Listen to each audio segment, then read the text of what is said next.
It is Philanthropy Week here on CTV Morning Live. We've been listening to wonderful stories all week long of Saskatchewan residents giving back not only to their own community, but also to communities abroad. Diana Austin is a Moosomin woman involved with a project called 4 Kids in Ghana, and she joins us on the big board from Saskatoon this morning to talk about that project. Good morning, Diana. Thank you very much for joining us today. Thank you for having me. Let's talk about your experiences in Ghana. Your first trip to the country came right out of high school. You had done some volunteer work at an orphanage. Did you know then that it was going to make such an indelible impression in your life and shape who you are today?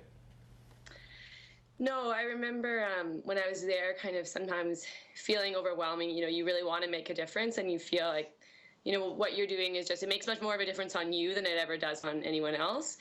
But I remember wanting to kind of do something lasting and that's something that would make an impact. But I remember the first time I was there, I definitely didn't think that was going to happen. So you had made a return trip to Ghana in 2009 after you finished university. What was it that you felt and found on that particular trip that compelled you to move to action and create this project?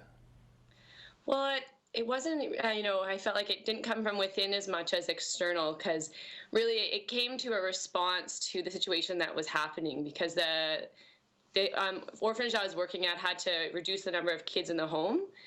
And so it was due to that. It was kind of a response to a need rather than something that kind of came from a will within me, something that I wanted to put together. So the project came about as a result of some cuts to funding to the orphanage in Ghana. You have created a sponsorship program that identifies kids in need and then pays for their school expenses, their clothes, their food, their medical costs, finds them accommodations and someone to look after them. Sounds like a daunting challenge. When we talk about the dollars that it takes to get this going, what is the cost per child that you're finding? I always wish when I'm in situations like this that I actually calculated it out. But to be honest, we've always just we've had enough at the moment and we just kind of keep going and luckily enough, like things come in when they need to.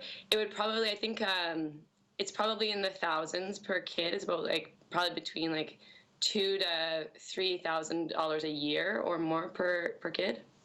At this particular point in the project, how many kids are you able to help? We have 4 right now. And where does all that money come from? Just comes from community members, friends, family. I've been really fortunate growing up in a small town, because even though it's been a long time since I graduated, the community is so generous and continues to help. And then we've Ride for Refugee was a fundraiser that gave us the money one year, but a lot of it just comes from individual people we know and people we don't know. The taxation laws in Canada change things with regards to how you go about doing business.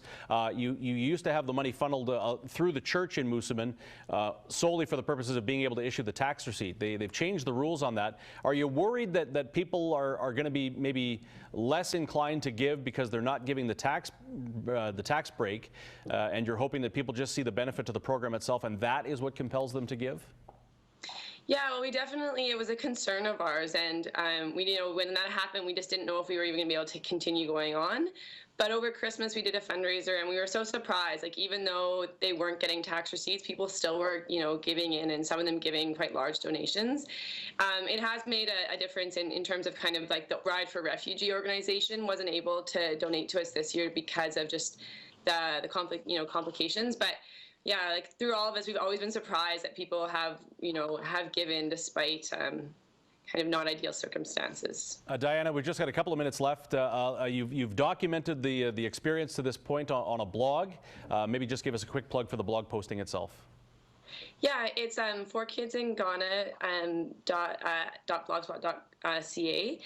And yeah, I try to update it as much as I can, but we just kind of put things out there, pictures and stories.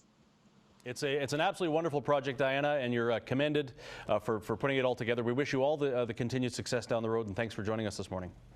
Thanks. Fantastic. Diana joining us from Saskatoon. Again, 4kidsinghana.blogspot.ca if you want more information.